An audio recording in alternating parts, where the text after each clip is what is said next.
Student, I am your Rubina ma'am. Welcome to our school ওয়ালা YouTube channel.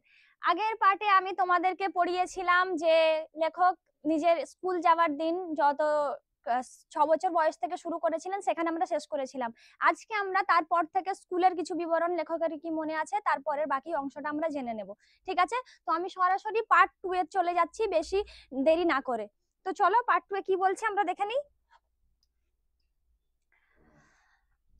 দেখো কি বলছে, the school was A kindergarten. Kindergarten মানে আমরা কি জানি, একটা কেজি স্কুল বা শিশু বিদ্যালয় যাকে বলে সেটাই হচ্ছে কিন্ডারগার্টেন। তাহলে স্কুল ছিল কিন্ডারগার্টেন, লেখক যে স্কুলটায় গিয়েছিলেন প্রথম সেটা হচ্ছে kindergarten. Run by two sister, যেটা পরিচালনা হতো, রান বাই মানে কি পরিচালনা হতো, কার দ্বারা? দুটো বোনের দ্বারা, মিসেস করফিল্ড অ্যান্ড মিস টাকার, শ্রীমতী করফিল্ড অ্যান্ড কুমারী টাকার। দেখো মিসেস মানে হচ্ছে ইনি বিবাহিত ছিলেন, আর মিস মানে এখানে তিনি অবিবাহিত ছিলেন, এটা বোঝানোর জন্য মিসেস আর মিস কথাটা ইউজ করা হয়েছে। ঠিক আছে, and it was called the empty house, এবং স্কুলটার নাম ছিল কি? Empty house. তাহলে এখান থেকে শর্ট কোয়েশ্চেন যদি হয়, what was the name of the school where the poet or author read, তাহলে তাহলে তোমরা অ্যান্সারে কি দেখবে? Empty house. ঠিক আছে, তাহলে এটা অ্যান্সার হবে। তারপর কি বলছে দেখো, ইট ইজ অ্যাস্টনাইজিং, এটা ছিল বিস্ময়কর। অ্যাস্টনাইজিং মানে কি? বিস্ময়কর। ঠিক আছে, হাউ লিটল ওয়ান রিমেম্বার, কিভাবে একটা ছোট্ট মানুষ মনে রাখবে, রিমেম্বার্স মানে মনে রাখা, অ্যাবাউট ওয়ানস লাইফ, তার জীবনের কথা, বিফোর দ্য এজ, আগে, বিফোর মানে আগে, 7 or 8, তাহলে 7-8 বছরের আগে একজন ব্যক্তি বা একটা শিশু কিভাবে তার জীবনের কথা মনে রাখবে, সেটা হচ্ছে খুব বিস্ময়কর। ঠিক আছে, I can tell you all sort of things, আমি তোমাদের বলবো সমস্ত রকমের জিনিস, শর্টস মানে রকম, থিংস মানে জিনিস। ঠিক আছে, তাহলে বলছে দ্যাট হ্যাপেন্ডেড, যেটা ঘটেছিল, হ্যাপেন্ডেড মানে কি? ঘটেছিল, টু মি, আমার সাথে, ফ্রম 8 অনওয়ার্ডস, মানে 8 বছরের পর থেকে, অনওয়ার্ডস মানে কি? পর থেকে চলতে থাকাকে অনওয়ার্ডস বলে। ঠিক আছে, বাট কিন্তু, only very few before that, তার মানে কি? 8 বছরের পর থেকে আমার সাথে যা ঘটেছে আমি বলতে পারবো, কিন্তু তার আগের গুলো কিছু কিছুই বলতে পারবো, এটাই বোঝাচ্ছেন লেখক এখানে। I went for a whole year to empty house, আমি গিয়েছিলাম একটা পুরো বছর, এমটি হাউস মানে কি? ওই স্কুলে, বাট কিন্তু, I can not even remember, আমার মনেও নেই, রিমেম্বার মানে মনে থাকা, আগেই বলেছি, what my classroom looked like, looked like মানে দেখতে ছিল। ঠিক আছে, বা কেমন দেখাতো। তাহলে দেখো একটা পুরো বছর লেখক স্কুলে গেছে কিন্তু তার মনেও নেই যে ক্লাসরুমটা তার কিরকম ছিল। বুঝতে পারছো? তো এটা বলছে, nor can I picture the faces of Mrs Corfield and Miss Tucker, তাহলে কি তার মনেও নেই যে যে দুটো বোনের দ্বারা স্কুলটা চালানো হতো সেই দুজনের মুখ পর্যন্ত তার মনে নেই। তাহলে কি এখানে পিকচার মানে হচ্ছে ছবি, আর ফেসেস মানে হচ্ছে মুখ, তাহলে কি মুখের ছবি কার কার? দেখো Miss Corfield, sorry Mrs Corfield and Miss টাকারের মুখের। অলদো, যদিও, আই এম শিওর, আমি নিশ্চিত, they were sweet and smiling, তারা ছিল মিষ্টি এবং হাসি মুখ। তাহলে কি বলছে যে লেখকের মনে নেই যে তারা কেমন দেখতে ছিল, কিন্তু লেখক এটা সম্পর্কে নিশ্চিত যে তারা খুব মিষ্টি এবং হাসি মুখ ছিলেন। ঠিক আছে, তারপর কি বলছে দেখো, I do have a blood memory, আমার আছে কিছু আবছা স্মৃতি। তাহলে ব্লাড মানে কি? আবছা, মেমোরি মানে স্মৃতি, অফ সিটিং, বসে থাকার, সিটিং মানে বসে থাকা, অন দ্য স্টেয়ার্স, সিঁড়ির ওপর, স্টেয়ার্স মানে সিঁড়ি, অ্যান্ড ট্রাইং এবং চেষ্টা করা, ওভার অ্যান্ড ওভার মানে পর পর, অ্যাগেন টু টাই, টাই মানে বাঁধা, ওয়ান অফ মাই শুলেস, তাহলে আমার জুতোর যে দড়ি, তাহলে জুতোর দড়ি বাঁধার কিছু স্মৃতি যেটা সিঁড়িতে বসে কবি বাঁধার চেষ্টা করতেন, সেটা কিন্তু কবির আবছা আবছা মনে আছে। But that is all that comes back, এটাই হচ্ছে সব যেটা ফিরে আসে, কামস ব্যাক মানে ফিরে আসা, টু মি আমার কাছে, অ্যাট দিস ডিস্টেন্স এই দূরত্বে, ডিস্টেন্স মানে দূরত্ব, অফ দ্য স্কুল ইটসেলফ, তাহলে স্কুল থেকে।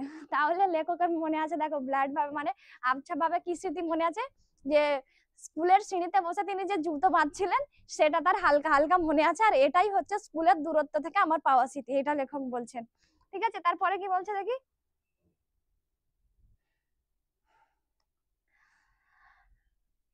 অন দ্য আদার হ্যান্ড, অন্যদিকে, আই ক্যান রিমেম্বার, আমি মনে করতে পারি, রিমেম্বার মানে মনে করা, একটু আগেই বলেছি, ভেরি ক্লিয়ারলি, খুব স্পষ্টভাবে, ভেরি মানে খুব, ক্লিয়ারলি মানে স্পষ্টভাবে, দ্য জার্নি মানে কি? যাত্রা, I made to and for the school মানে স্কুলে যাওয়ার, ঠিক আছে, স্কুলে যাওয়ার যে যাত্রা সেটা বলছে লেখক খুব মানে স্পষ্ট ভাবে মনে করতে পারছেন। বিকজ কারণ they were so tremendously exciting, তাহলে এটা ছিল কি প্রচন্ড এক্সাইটিং মানে উত্তেজনাপূর্ণ, তাহলে ট্রিমেন্ডাস মানে হচ্ছে প্রচন্ড আর এক্সাইটিং মানে উত্তেজনাপূর্ণ। লেখকের কেন মনে আছে স্কুলে যাওয়ার দিনগুলো, কারণ ওই দিনটা ছিল প্রচন্ড উত্তেজনাপূর্ণ, তাই কিন্তু লেখকের এটা খুব ভালো করে স্পষ্টভাবে মনে আছে। গ্রেট এক্সাইটমেন্ট প্রচন্ড উত্তেজনাপূর্ণ, ঠিক আছে, গ্রেট মানেও প্রচন্ড বা খুব, আর এক্সাইটেড মানে উত্তেজনাপূর্ণ। ইজ প্রবাবলি, প্রবাবলি মানে হয়তো, এটা ছিল হয়তো দ্য অনলি থিং ওই জিনিস that really interest A 6-year-old বয়। তাহলে কি ইন্টারেস্ট মানে কি আগ্রহ, রিয়েলি ইন্টারেস্ট মানে খুবই আগ্রহ জাগাতো এ 6-year-old বয় মানে একটা 6 বছরের ছেলেকে। তাহলে লেখক কি বলতে চাইছেন একে, যে একটা 6 বছরের ছেলের প্রতি এটা আগ্রহ জাগানোর জন্য যথেষ্ট ছিল যে প্রচন্ড উত্তেজনাপূর্ণ ঘটনাগুলো তার মনে থাকে একটা 6 বছরের ছেলে, ঠিক আছে, এটাই লেখক এই লাইনের দ্বারা বোঝাতে চাইছেন। অ্যান্ড স্টিক্স এটা আটকে থাকে, স্টিক্স মানে আটকে থাকা, ইন হিজ মাইন্ড মানে তার মনে, মাইন্ড মানে এখানে কিন্তু মনকে বোঝানো হচ্ছে। তাহলে কি বলছে, আমরা দেখবে যখন পুরোনো দিনের কিছু স্মৃতি মনে করি তখন দেখবে আমরা লাইফে কি কি উত্তেজনাপূর্ণ এক্সাইটিং জিনিস করেছি সেগুলো কিন্তু আমাদের আগে মনে পড়ে। আমরা স্কুল যাওয়ার সময় এরকম ভাবে গাড়ি চালাতাম, আমরা স্কুল যাওয়ার সময় এরকম করতাম, তো এই জিনিসগুলো না আমাদের খুব তাড়াতাড়ি মনে পড়ে যায় দেখবে। কিন্তু অন্যান্য ঘটনাগুলো কিন্তু আমাদের আবছা আবছা মনে পড়ে যায়, যে হয়তো এরকম ছিল না এরকম ছিল, আমরা কিন্তু ওগুলো খুব ক্লিয়ারলি মনে করতে পারি না। কিন্তু মজার যে ঘটনাগুলো থাকে সেগুলো কিন্তু আমাদের খুব ক্লিয়ারলি স্পষ্ট ভাবে দেখবে মাথায় থেকে যায়, কিন্তু অন্য জিনিসগুলো থাকে না। তো লেখকও বলছে যে একটা 6 বছরের ছেলের এইটা মনে রাখা যথেষ্ট ছিল যে তার কাছে যেগুলো উত্তেজনাপূর্ণ ছিল, বুঝতে পারলে, এটাই এই লাইনের দ্বারা বলছে যে ওটাই তার মনে আটকে থেকে যায়, ঠিক আছে। ইন মাই কেস মানে আমার ব্যাপারটা কি ছিল, মানে আমার দেখবে একটা বন্ধু যখন একটা বন্ধুকে বলে জানিস আমার জীবনে এই ঘটেছে, এই করতাম সেই করতাম, তখন আরেকটা বন্ধু উত্তরে কি বলে আমার কি হয়েছিল শুনবি, তো তাহলে ওটাই হচ্ছে ইন মাই কেস মানে আমার যেটা হয়েছিল, the excitement centre around my new tricycle, মানে আমার ব্যাপারে মানে আমাকে ঘিরে যে এক্সাইটমেন্ট হয়েছে শুনবি সেটা কি ছিল, তাহলে কি বলছে আমার একটা 3 চাকার গাড়ি ছিল, সেটা নিয়েই সেটা ঘিরেই আমার সব উত্তেজনা ছিল। তাহলে কি ট্রাইসাইকেল মানে হচ্ছে 3 চাকার সাইকেল, আমরা তো 2 চাকার সাইকেল চালাই, তো ওদের লেখকের ছিলেন 3 চাকার cycle.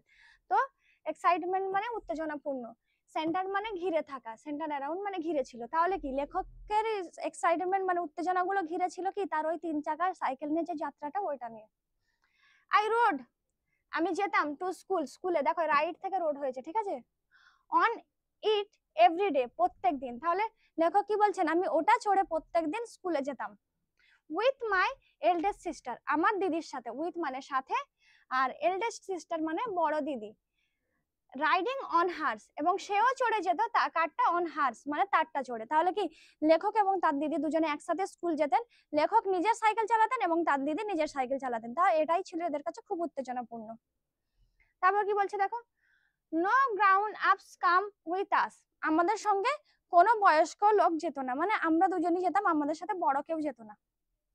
and I can remember এবং আমার মনে আছে, রিমেম্বার মানে মনে থাকা, so vividly খুব স্পষ্ট ভাবে, ঠিক আছে, vividly মানে স্পষ্ট ভাবে, how the two of us used to go racing at enormous speed down the middle of the road। তাহলে কি বলছে দেখো, এইখানে লেখক বোঝাচ্ছেন যে the two মানে কি লেখক আর লেখকের দিদি, ঠিক আছে, কি বলছে ইউজ টু মানে গো মানে অভ্যস্ত ছিলেন যেতে বা যেতেন প্রায়, কি করতে করতে যেতেন দেখো রেসিং, রেসিং মানে কি প্রতিযোগিতা করতেন, মানে একে অপরের সাথে প্রতিযোগিতা করতে করতে যেতেন। এট এনারমাস স্পিড, এনারমাস মানে হচ্ছে খুব বা প্রচন্ড, স্পিড মানে গতি, তাহলে প্রচন্ড গতিতে কি লেখক আর লেখকের দিদি কি একে অপরের সঙ্গে প্রতিযোগিতা করতে করতে স্কুলে যেতেন।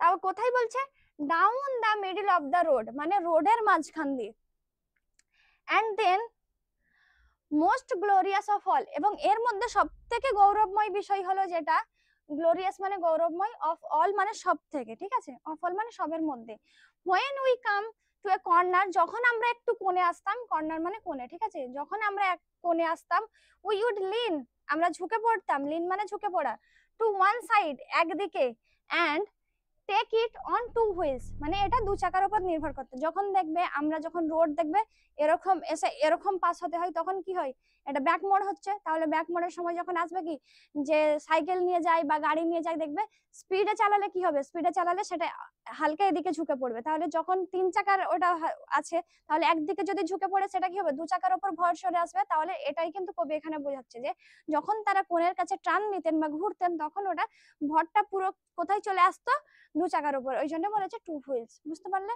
তাহলে এখানে দু চাকার উপর ভরটা চলে আসছে।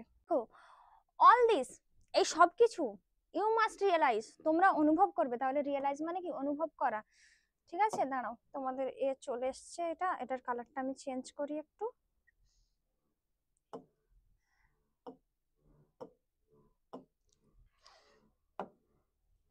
তাহলে দেখো, রিয়েলাইজ মানে কি, অনুভব করা। Was in the good old days, মানে ওই পুরোনো দিনগুলোতে, ভালো পুরোনো দিনগুলিতে। তাহলে কি বলছে, তোমরা অনুভব করবে ওই পুরোনো দিনগুলিতে কি হতো। দেখো, when the sight of a motor car, মানে কি ওই যে পুরোনো দিনগুলিতে একটা দৃশ্য দেখতে পাওয়া, কিসের, মোটর কার, মানে কি চার চাকার। দেখো এখনকার দিনে তোমরা রাস্তা দেখো প্রচুর ভিড় থাকে, প্রচুর গাড়ি থাকে, কিন্তু তখনকার দিনের রাস্তা কিন্তু খুবই ফাঁকা থাকতো। তখন কিন্তু একটা গাড়ি দেখতে পাওয়া মানে খুবই সৌভাগ্যের ব্যাপার। তাহলে কি আমরা যদি গাড়ি দেখতে পাই, আমরা কি উত্তেজনার সাথে এসে বলবো যে জানিস আজকে আমি রাস্তায় একটা গাড়ি দেখতে পেয়েছি। তাহলে কি এটা ছিল খুব যেন ভাগ্যবান, এটা যেন খুব একটা উৎসবের বিষয়। তো সেটাই লেখক এখানে বোঝাতে চাইছেন। তাহলে কি বলছেন, গুড ওল্ড ডেজ মানে পুরনো ভালো দিনগুলিতে, when the সাইট মানে দৃশ্য, অফ এ মোটর কার মানে একটা গাড়ি দেখতে পাওয়া, অন দ্য স্ট্রিট মানে রাস্তার উপরে, স্ট্রিট মানে কি রাস্তা, ওয়াজ অ্যান ইভেন্ট এটা ছিল একটা উৎসব। ঠিক আছে, ইভেন্ট মানে কি একটা উৎসব, মানে রাস্তায় যে গাড়ি দেখতে পেয়েছি এটা যেন আমার একটা ভাগ্য ভালো, এরকম একটা বোঝাচ্ছে, এটা যেন একটা উৎসবের দৃশ্য।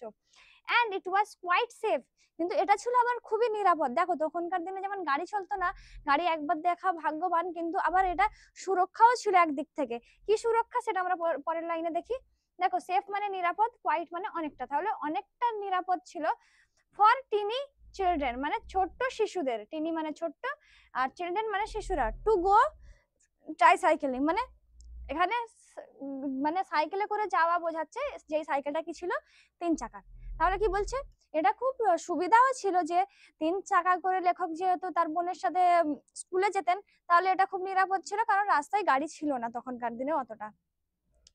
হুপিং মানে কি হই হই করা, দেয়ার মানে তাদের, ওয়ে রাস্তায়, তাহলে কি তাদের রাস্তায় যে হই হই করা। To school in the centre of the highway, highway মানে কি বড় রাস্তা, সেন্টার মানে কি মাঝে। তাহলে কি হই হই করে যখন স্কুলে যাই বড় রাস্তার মাঝে, তখন গাড়িতে রাস্তায় কি গাড়ি থাকতো না, সরি আমি গাড়িতে রাস্তা থাকতো না, রাস্তায় গাড়ি থাকতো না। তো তখন হই হই করে তারা যেতেন কি স্কুলে যেতেন, কোথা দিয়ে, মধ্য দিয়ে, বড় রাস্তার মধ্য দিয়ে। তাহলে কি বড় রাস্তার মধ্য দিয়ে গাড়ি যেত তখন খুবই কম, তাই কি তখন বাচ্চাদের পক্ষে খুবই সুবিধা হতো, বাচ্চারা সুরক্ষাও থাকতো, তাই তারা হই হই করে রাস্তার মাঝখান থেকে যেতে পারতেন। যেহেতু গাড়ি থাকতো না, তাই তারা হই হই করে রাস্তার মধ্যে থেকে ইজিলি স্কুলে চলে যেতেন। এটাই লেখক এখানে বলছেন। ঠিক আছে, তারপর কি বলছে দেখে নি।